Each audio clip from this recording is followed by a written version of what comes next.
Pero periodista, economista, a quien, bueno, le agradecemos la posibilidad de charlar. Maximiliano, bienvenido. ¿Cómo estás? Fernando, ¿qué tal? ¿Cómo estás? Un gusto. Muy bien. Bueno, economía en el país, sin duda es muy complejo todo. Arrancamos, si te parece, con el tema de importaciones, que es un tema que han planteado las empresas con gran preocupación por los cambios efectuados por parte del gobierno nacional. Así es, Fernando. El gobierno empezó la semana con un cepo total a las importaciones. Empezó con una nueva normativa para las importaciones que establece restricciones muy fuertes para importar y en principio solo salva de esas restricciones a las pymes, a las pequeñas y medianas empresas o a los bienes de capital. Pero en los hechos, más allá de esa normativa que publicó el lunes, cuando empezó la semana el Banco Central, esta semana, durante los primeros 4 días, de lunes a jueves, hubo un cepo total. Es decir, los bancos, por orden del Banco Central, no autorizaron prácticamente ningún pago de importaciones. Y eso le permitió al Banco Central, de manera muy acelerada, comprar en solo 4 días 1.500 millones de dólares, que es lo que había comprado, más de lo que había comprado durante todo el año, desde el principio de enero.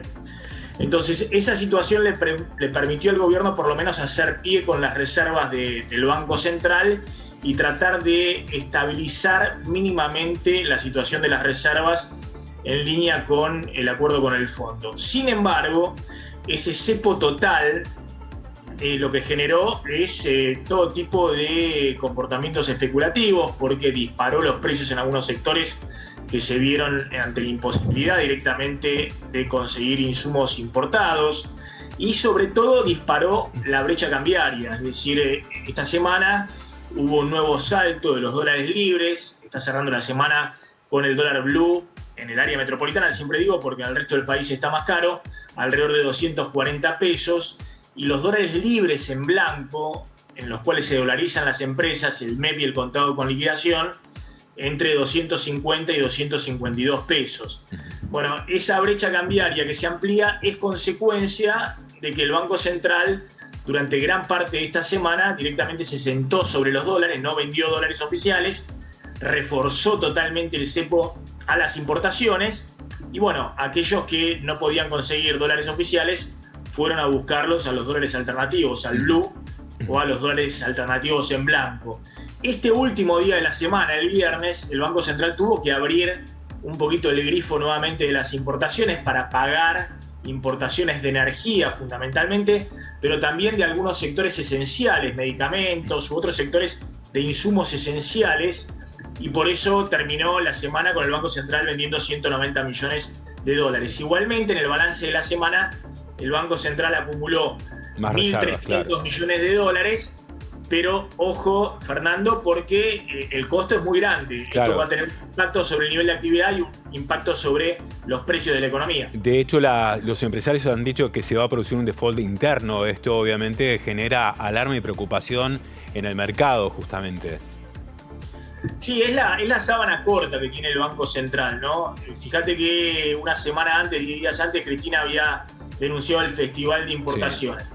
¿Y por qué había ocurrido la situación donde el Banco Central dejaba los pagos de importaciones abiertos? Bueno, básicamente para no restringir el nivel de actividad. Lo que pasa es que llegamos a un nivel crítico de reservas, en un nivel donde si el Banco Central seguía perdiendo dólares de las reservas, íbamos a una devaluación. Todos los inversores estaban viendo qué pasaba con las reservas del Banco Central, siendo que estamos con ingresos récord del sector cerealero. En los primeros 6 meses del año ingresaron 20.000 millones de dólares, es récord histórico de todo el complejo oleaginoso cerealero, y pese a eso el Banco Central no podía hacer pie con las reservas. Mi impresión es que hicieron mal los cálculos, es decir, que el gobierno se desesperó al inicio de esta semana porque se daba cuenta que no tenía dólares ni siquiera para pagar las importaciones de energía hasta septiembre. Fíjate que según los cálculos que nosotros hacemos, el Banco Central todavía tiene que pagar unos 2.000 millones de dólares de importaciones de gasoil y unos 700 millones de dólares de importaciones de gas, y no tenía los dólares ni siquiera para pagar esas importaciones de energía. Entonces, esta semana restringió prácticamente todas las importaciones acumuló dólares y ahora los va a ir entregando a cuentagotas, fundamentalmente para garantizar las importaciones de energía. Te consulto, porque hubo declaraciones de uno de los directores del Banco Central, específicamente ha dicho de que en realidad el aumento del dólar, principalmente blue, es especulativo y que se va a desinflar. ¿Coincides en esto realmente o nos debemos preparar a turbulencias en torno al dólar blue, que de última termina afectando obviamente también a la economía? Sí, yo no veo motivos, más allá de alguna variación para arriba o para abajo, en los próximos días no veo motivos para que la brecha, es decir, los dólares libres, no sigan muy presionados hacia arriba. Y sobre todo, Fernando, porque acá hay una cuestión de que el Banco Central, en una dinámica propia, no puede acumular dólares en las reservas. En parte porque es cierto, este año se está importando mucho más de energía. Para que te des una idea, en los primeros 6 meses del año se importaron 3.000 millones de dólares de gas natural licuado, del GNL, que es el gas que viene por barco, y durante todo el año pasado se habían importado solo 1.000 millones de dólares. Pero hay un problema de fondo, que hay una incertidumbre total, que el gobierno no cierra filas respecto a un rumbo económico, que el ministro de Economía está totalmente desgastado, que Cristina lo quiere echar, que Massa lo quiere echar, que los gobernadores lo quieren echar, que Alberto Fernández lo sostiene ahora con ciertas condiciones, y todo eso genera muchísima incertidumbre, y entonces todos los que tienen algunos pesos excedentes en esta economía buscan dolarizarlos. Y eso genera que se produzca este hecho paradójico. Estamos en el año récord de ingreso de dólares de las exportaciones cerealeras y el Banco Central tiene que aplicar un cepo picapiedra para tratar de acumular dólares. Es decir, yo no veo que en este contexto se pueda achicar la brecha cambiaria, es decir, que esos dólares puedan bajar, si no se, de alguna manera, dan señales claras de hacia dónde va la política económica. Claro, sin dudas así falta la credibilidad, podríamos decir, en torno al rumbo económico y de la economía de la Argentina como para que todo esto cambie. Te quiero preguntar por último, porque hay preocupación por la falta de insumos. Vos hablabas sobre el tema del gasoil, las importaciones que debió aumentar el gobierno nacional, pero sigue faltando. Está la postura de los gobernadores de aumentar el corte de biodiesel y a la vez el presidente de la República justifica todo esto hacia la opinión pública diciendo que es un problema de crecer en la Argentina. ¿Cuál es tu mirada en torno a esto que dice el presidente, de que estamos creciendo muchísimo y que todo esto es producto justamente de ese crecimiento, por eso falta gasoil, por eso faltan insumos? Mira, lo pongo en perspectiva. Sí. La economía argentina cayó 9,9% del 2020 por la pandemia, la B corta que hizo todas las economías del mundo, y apenas se abrió la economía empezó a recuperarse. Creció 10% el año pasado, recuperó la caída de la pandemia. Este año viene prácticamente estancado a partir de abril-mayo, es decir, que está en un nivel de actividad que está por arriba del nivel prepandemia, pero todavía estamos en un nivel de actividad por debajo de la crisis de abril del 2018 que le estalla Mauricio Macri. Es decir, esta es una economía que produce menos de lo que producía a fines de 2017 y mucho menos de lo que producía, por ejemplo, en 2011 y 2013. Y en el medio, todos los años va creciendo la población. De hecho, en la última década somos 7 o 8 millones más de argentinos. Es decir, que esta es una economía que produce menos que antes, que tiene que distribuir entre una mayor cantidad de argentinos. Sin duda no estamos en un problema de cuello de botella por crecimiento. Acá hay un problema muy grave de incertidumbre, el gobierno no ha logrado trazar un rumbo, está la discusión presente de si se va a seguir en un orden monetario y fiscal o si la interna del propio gobierno va a patear todo por los aires. Y hay un problema muy grande desde el punto de vista inflacionario.